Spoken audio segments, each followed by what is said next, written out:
Mr. President. The Senator from Michigan. Mr. President, I'm so proud to be here with my colleagues today and Senator Cortez Masto and all of our other colleagues and with our leaders, Senator Cardin, Senator Murkowski, and a bipartisan resolution that frankly is long overdue.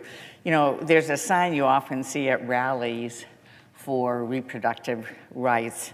A woman my age or older will often be holding it, and it reads something like this: "I can't believe we're still fighting for this crap." Now, it usually has a different word on it than crap.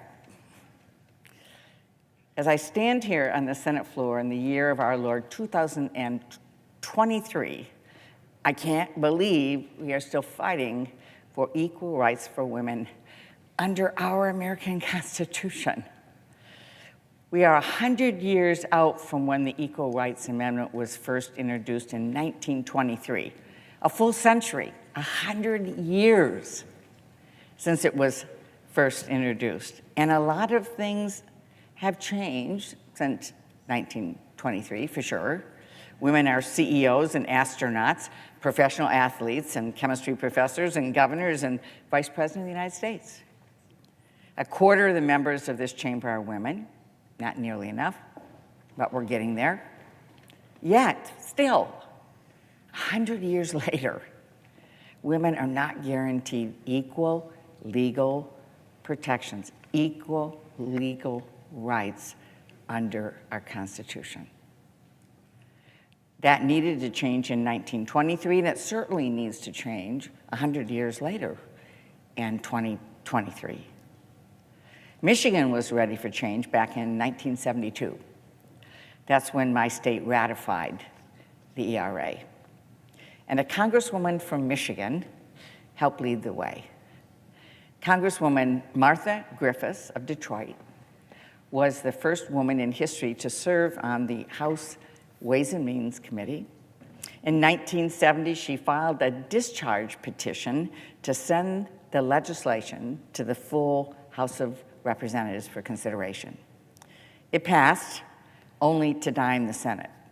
We've heard that story before. But Representative Griffiths was undaunted. She introduced an amended version. The House and the Senate both passed it, and it was sent to the states for ratification in 1972. Congresswoman Griffiths later served as Michigan's first elected lieutenant governor and became known as the mother of the ERA.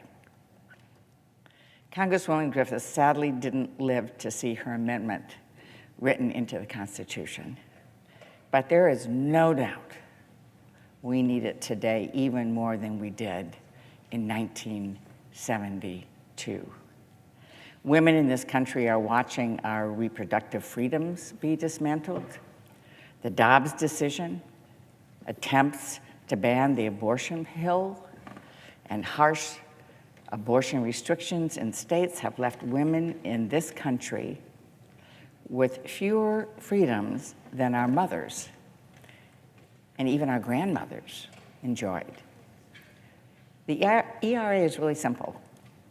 It simply says, equality of rights under the law shall not be denied or abridged by the United States or by any state on account of sex. Equal rights under the law shall not be denied or abridged by the United States or by any state on account of sex. That's it. And this resolution is equally simple, the one before us. All it would do is to remove an arbitrary deadline that was included when this was passed through Congress, preventing the ERA from being ratified. The ERA is simple, but its protections would be profound. It would protect all people, regardless of sex, from discrimination. It would defend against the rollback of our fundamental rights and freedoms. Congresswoman Martha Griffiths from Michigan passed it. The states ratified it. Now we just need to add it to our Constitution. Our daughters and our granddaughters can't wait another 100 years.